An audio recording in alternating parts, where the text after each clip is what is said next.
afternoon, and if you will notice, I've already been painting quite a bit on these different shapes. I did not have a preconceived idea of the shapes. All I knew was I wanted color on this canvas, and then I want to have a bottle, a clear bottle painted, showing the colors behind it, which will be distorted, of course, because you're looking through glass. So I have just drawn the outline of the bottle, and I will show you what the bottle is. This olive colored bottle will be laid right in here. I'll be painting it in. Hopefully I'll get the results that I want. I wanted to draw it in because I wanted to see if there's anything I need to change.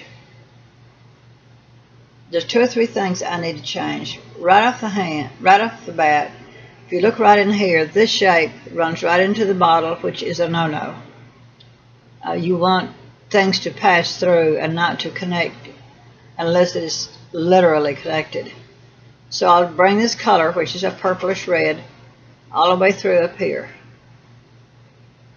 I'll probably bring this lime green through to this point. Continue it in there.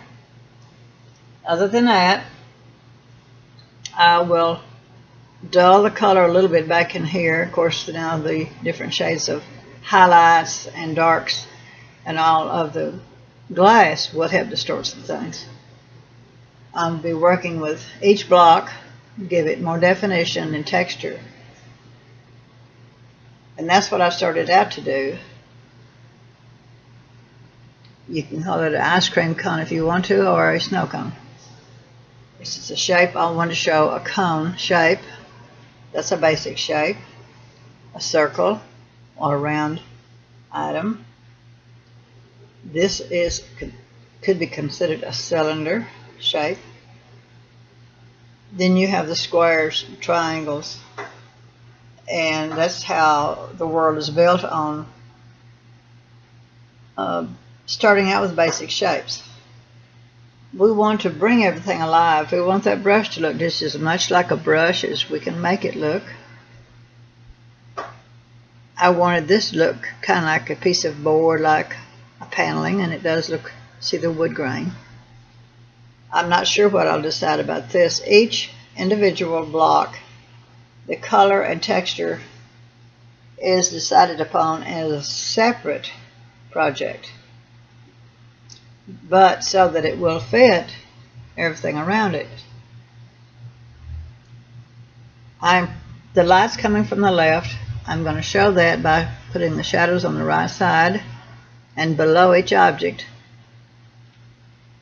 For those that don't know this, most people will, the shadow of this brown object is not going to be brown. It's going to be a darker shade where the shadow is cast. So you see the green right here, the green by the brush, and there's a dark line here of this color purple, which by the time I lighten the rest of this, you'll be able to see that.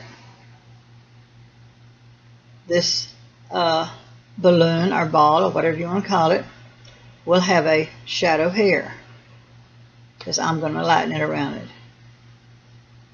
So you'll see I've already started some of the shadows on some of the shapes, and I had to look at the shape and see that the shadow would be cast to the bottom and to the right side from the light source.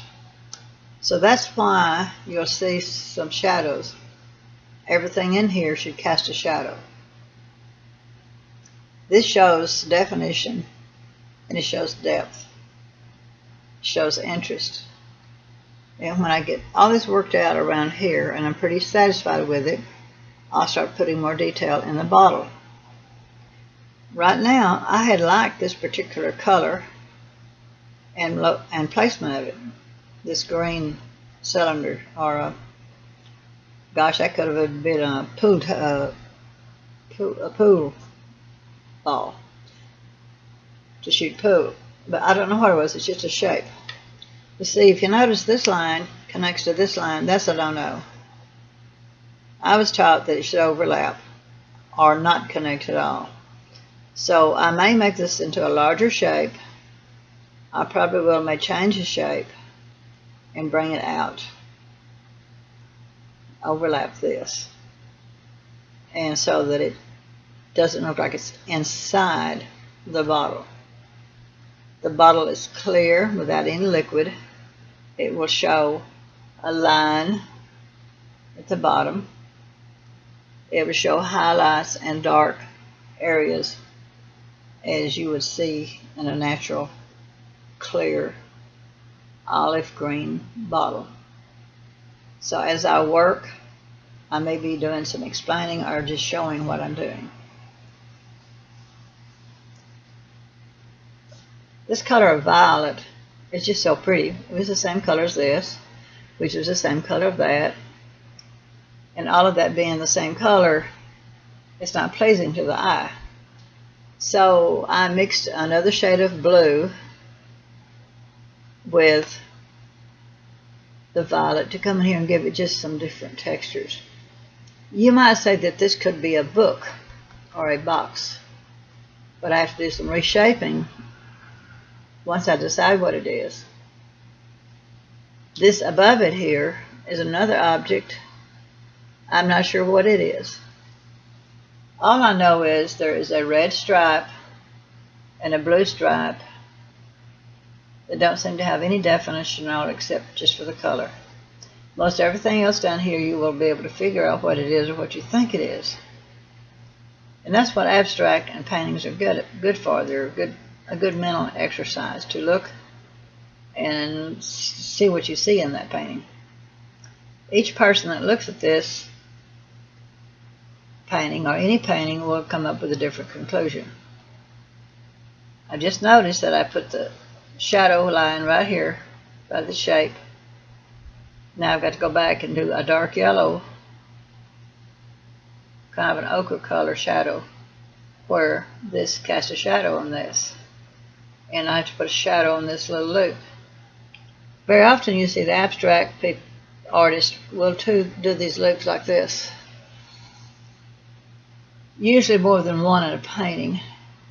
No rhyme or reason as far as I know except just for the shape and color. Or you have too many straight lines and you need a curved line. So that's what we're going to work with now, and I'll come back as soon as I can and finish another